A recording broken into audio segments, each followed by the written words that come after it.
Bonjour à toi, bienvenue dans cette nouvelle vidéo du dimanche. J'espère que tu te portes bien. Aujourd'hui, j'ai envie de te partager 7 secrets. 7 secrets sincèrement hyper importants.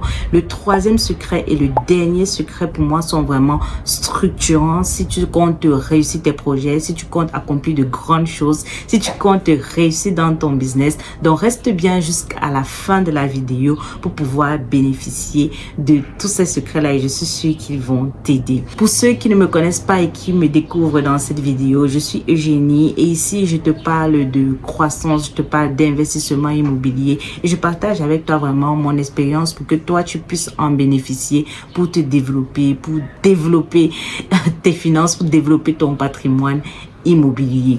Et si tu ne me suis pas encore sur ma page Instagram, je t'invite à me suivre là-bas parce que en story, je partage régulièrement des conseils, je te partage aussi ma vie d'entrepreneur, les challenges que je vis, que je ne peux pas partager sur YouTube tous les jours. Donc, je t'invite vraiment à t'abonner à ma page Instagram. Le premier secret que j'ai envie de partager avec toi, si tu veux réussir et si tu as vraiment pris la décision de glow up dans ta vie, c'est d'être une personne audacieuse. L'audace m'a énormément aidé. Je vais te raconter une histoire. Je me rappelle lorsque j'ai décidé d'arrêter le CDI il y a quelques années, c'était pendant la période du Covid.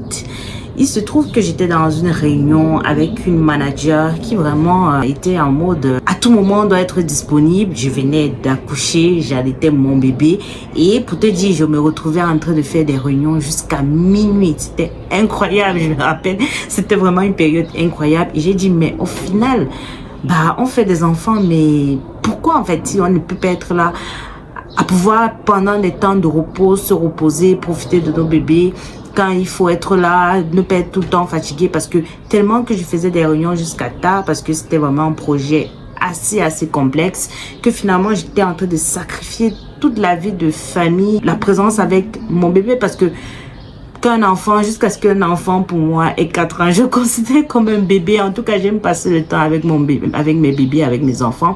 Et j'étais tombée sur un projet vraiment très complexe quand je suis rentrée de mon congé parental.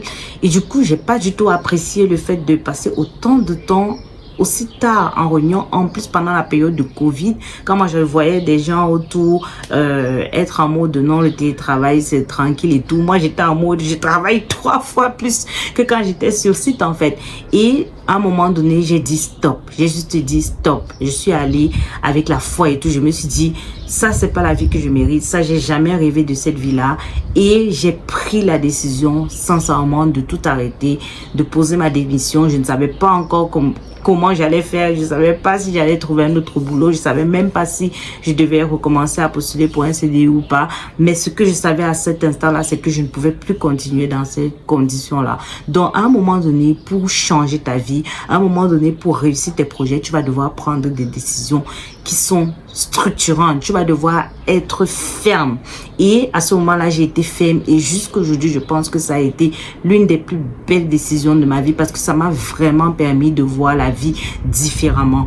Pourquoi? Parce que j'ai été audacieuse, parce que j'ai osé, parce que j'ai repoussé des limites, j'ai franchi des barrières en fait que je n'imaginais jamais franchir. Donc, je t'encourage aujourd'hui, si tu veux vraiment aller loin, si tu veux réussir tes projets, si tu veux accomplir tes rêves, à être une personne audacieuse. Le deuxième conseil que je vais te donner, c'est lorsque tu lances un projet, il ne faut pas avoir peur de commencer petit. Il y a beaucoup de personnes, lorsqu'elles veulent se lancer, elles se comparent à des personnes, par exemple, en ligne, qui sont là depuis 10 ans, qui sont là depuis 5 ans.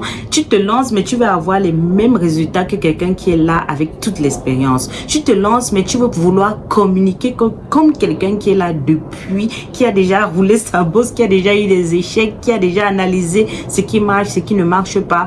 Tu veux tout de suite avoir des résultats. Tu n'as pas de patience. Et ça, c'est très dangereux quand tu lances un projet ou un business. Donc, je t'encourage vraiment à accepter de commencer petit, à avoir une certaine humilité, accepter de commencer petit et de savoir que au fur et à mesure que tu vas progresser, au fur et à mesure que tu vas persévérer, au fur et à mesure que tu auras une résilience, forcément tu vas grandir, forcément tu vas apprendre des choses, forcément tu vas te développer. Donc ça ne sert à rien de vouloir trop enfin trop gros tout de suite. Il faut avoir de la patience, il faut commencer petit. En revanche, il faut rêver grand. Il faut pas que tes rêves t'effrayent, parce que il y a d'autres personnes qui voient leurs rêves venir, qui voient ce qu'elles ont envie d'accomplir, ça les effraie et elles s'arrêtent. Donc, n'aie pas peur de commencer petit, de rêver grand, mais va step by step. On ne saute pas les marches d'escalier. Moi, j'ai un papa qui nous disait quand on était petit, il ne faut pas sauter pour décrocher ton sac.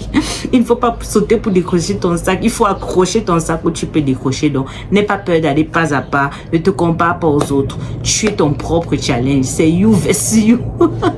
Tu es ton propre challenge. Donc, ne te compare pas aux autres. Va vraiment à ton rythme. Le troisième conseil que je vais te donner, c'est un secret vraiment assez atypique. C'est vraiment de soigner ton entourage. Si tu veux réussir tes projets, si tu veux accomplir de grandes choses, si tu veux réussir tes business, soigne ton entourage. Fais attention aux personnes qui t'entourent. Rassure-toi que tu t'entoures de personnes positives. Rassure-toi que tu t'entoures de personnes qui peuvent parler le même langage que toi sans forcément te freiner. Parfois, ça peut même être des personnes très proches de toi. Rassure-toi que tu n'es pas en train tout le temps de parler à des gens qui voient les choses négativement, qui n'ont pas d'ambition, qui sont toujours en train d'avoir peur, parce que toi aussi ça va attirer ces ondes-là vers toi en fait. Donc assure-toi que tu es en train de parler à des gens qui peuvent te propulser. Et bien sûr, je le dis souvent, tu dois avoir plusieurs personnes dans ton entourage, des personnes qui sont beaucoup plus loin que toi. Ça doit être la majeure partie des personnes qui doivent t'entourer. Tu dois être avec des personnes qui sont au même niveau que toi, et tu dois aussi avoir des personnes qui sont un peu en dessous du niveau où tu es pour pouvoir les tirer, d'accord, pour pouvoir partager, pour pouvoir participer aussi à ce que ces personnes-là grow up. Mais la plupart du temps, il faut fréquenter des personnes qui peuvent te permettre de te développer, qui t'a payé parfois pour parler avec ces personnes-là à travers un coaching, pour aller chercher de la connaissance, pour chercher qu'est-ce que ces personnes-là font en fait de façon concrète pour arriver où elles sont. Donc, soigne bien ton entourage. Il faut avoir de bonnes connexions. Il faut parler avec des personnes qui te font vraiment devenir une personne meilleure, qui te font atteindre en fait des objectifs que tu vises. La quatrième chose, celle-ci, franchement, moi personnellement, aujourd'hui avec le recul, s'il y a un secret que tu dois retenir, c'est celui-ci. Va au bout de toute chose que tu souhaites accomplir. Va au bout de tout projet que tu souhaites accomplir. Va au bout de tout business que tu souhaites lancer. Ça ne signifie pas forcément que ça va marcher, mais va épuiser toutes les cartes. Va au bout. Ne t'arrête pas au premier obstacle. Je vais te raconter une histoire. Cette semaine, je me suis déplacée avec mon chéri. On s'est déplacé, on allait découvrir un endroit en fait particulier qu'on voulait voir depuis. Et au fur et à mesure, on marchait, on se baladait, il y avait une promenade, c'était beau et tout. Et il y avait une entrée, une sortie en fait. Quand on arrivait, on a vu en fait le chemin, comment c'était fait, et on s'est dit, potentiellement il doit avoir une sortie de l'autre côté. Bon, je vais pas raconter tous les détails, mais ce que je veux juste te dire, c'est que à la fin, lorsqu'on a vu la voie de la sortie, en fait, il y avait un sapin. Je vais mettre la photo dans le montage sûrement. Il y avait un sapin qui bloquait la sortie. Et nous, on voyait bien le chemin de la sortie. On savait que c'était le chemin de la sortie. Mais qu'est-ce qu'on a fait? On n'est pas allé au bout pour voir si derrière ce sapin-là, il n'y avait vraiment pas de sortie. Parce que la sortie ne se voyait pas à distance. C'était bloqué. Comme tu vas voir là sur la photo, c'était vraiment bloqué.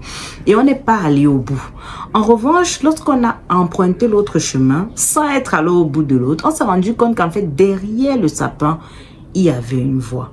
La leçon que tu dois tirer, c'est quoi?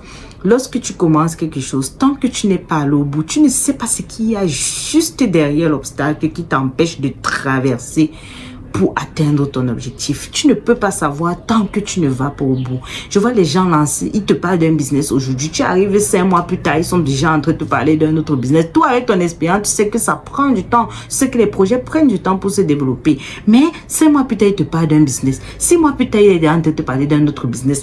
1 an plus tard, il est déjà en train de te parler d'un autre business. Ce genre de personnes, moi, il y a des personnes, quand je vois déjà des personnes changer comme ça tout le temps, moi déjà, ça me met mal à l'aise. Donc, parfois, je vais te dire, bon, ok, c'est bien, je vais t'écouter, mais à un moment donné, je vais plus trop faire rentrer ça dans ma tête en mode je dois t'accompagner et tout, de mon avis et tout, parce que ça veut dire déjà que toi-même tu ne sais même pas où tu vas en fait, tu ne sais pas quelle est ta vision. Moi j'aime des personnes qui aiment travailler avec la vision, qui aiment se donner une direction, qui sont fidèles au projet qu'elle lance. J'aime ce genre de personnes-là, des personnes fidèles, des personnes qui essayent de se donner les moyens en fait d'accomplir la promesse en fait qu'elles se sont faites. Et ça, ce sont des éléments qui rajoutent aussi de la confiance en soi. Ça que les gens ignorent. Quand tu es fidèle à ton projet, quand tu vois comment tu avances, quand tu vois comment tu poses une pierre après l'autre, ça t'aide aussi à toi à avoir confiance en toi. Beaucoup de gens ignorent ça. Donc, je t'encourage aujourd'hui à aller au bout de tes projets lorsque tu lances quelque chose. Et ne t'arrête pas juste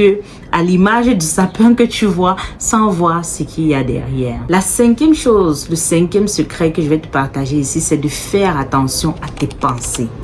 Fais attention à la façon dont tu nourris ton cerveau et sache que quel que soit ce que tu fais, ton cerveau va toujours être alimenté par quelque chose. Donc c'est à toi, c'est ton devoir d'aller faire en sorte que ces choses-là soient toujours des choses positives. Pour les personnes qui me suivent par exemple sur Instagram, ces jours-ci je partage aussi tout ce qui est affirmation positive et tout. Ce sont des trucs qui m'ont moi beaucoup aidé à vraiment nourrir mon cerveau avec des pensées positives, avec des déclarations positives, des affirmations positives qui te font en fait te mettre dans la condition où tu te comportes comme si tu as déjà reçu ce que tu veux en fait. Il faut travailler ton cerveau parce que le cerveau résiste, le cerveau résiste à tout ce qui est nouveau, le cerveau résiste à tout ce qui est complexe, le cerveau résiste à tout ce qui peut faire en sorte que il y ait de la difficulté, il va toujours s'orienter vers ce qui est facile. Donc c'est ton devoir en fait, c'est à toi de faire en sorte de conditionner ton cerveau pour ce que tu veux, pour l'endroit où tu veux aller et pour attirer justement les énergies que tu veux, pour manifester en fait ce que tu veux voir se réaliser dans ta vie. C'est à toi de jouer ce rôle-là. Personne ne va faire ça pour toi. Donc, je t'encourage à alimenter ton cerveau avec des pensées positives. La sixième chose, c'est qui va un peu avec ce que je t'ai dit avant, c'est de devenir une personne extrêmement optimiste. Il faut croire en toi, il faut avoir beaucoup de foi en ce que tu fais. Il faut devenir une personne extrêmement optimiste, donc imperturbable en termes de mindset. Lorsque tu lances quelque chose, concentre-toi sur cette chose-là et aie la foi que quelle que soit la difficulté que tu es en train de traverser, ça va passer. Quel que soit ce qui se passe, il faut avoir la foi que les jours meilleurs arrivent, que le meilleur est à venir. Il ne faut pas être négative. Il ne faut pas penser que pourquoi ça arrive à moi, qu'est-ce que j'ai fait au bon Dieu, pourquoi est-ce que moi j'enchaîne juste les choses négatives, parce que parfois ça arrive, moi j'ai vécu ça. Tu es dans une situation où tu lances un projet, des trucs négatifs s'enchaînent, tu entres dans une spirale. Il faut faire attention à ça. Il faut te dire que quelle que soit la tempête, il y aura une lueur d'espoir, il y aura des jours meilleurs, des choses meilleures vont arriver, d'accord? Donc, reste concentré sur tes objectifs. Il ne faut pas te décourager. Le dernier conseil, et ça c'est un secret extrêmement puissant, c'est le service. Lorsque tu as un business, lorsque tu as un projet, demande-toi déjà comment ce projet-là va aider les autres. Comment tu vas servir les autres à travers ce projet. Comment ce projet-là peut amener, peut vraiment aider une personne en fait, peut rapporter des bienfaits en fait dans la vie d'une personne. Parce que la réalité c'est que plus tu vas servir de monde, plus ton projet pourra prospérer et plus tu pourras gagner de l'argent. Parce qu'au final, au final, il faut aussi pouvoir te rémunérer, d'accord? On ne fait pas des projets juste pour faire. Il faut que ça te permette de progresser, il faut que ça te permette d'évoluer. Donc moi, je t'encourage vraiment à avoir le sens du service, à être quelqu'un qui caring les autres, à être quelqu'un de présent pour les autres.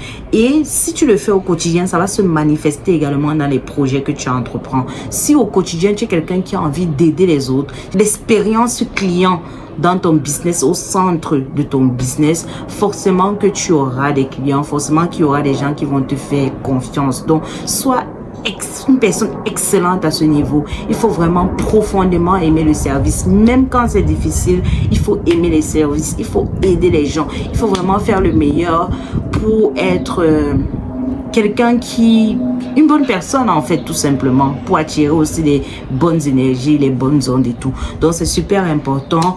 N'oublie pas, mets en pratique tout ça et je suis sûre que tes projets réussiront. Je suis sûre que tu vas tout casser. Donc voilà ce que je voulais partager avec toi aujourd'hui. J'espère que ces secrets, ces conseils vont t'aider. Sincèrement, mets-les en application dès aujourd'hui et tu vas voir comment ta vie va se transformer, tes projets vont se transformer. Je te dis à bientôt pour une prochaine vidéo. Bye bye.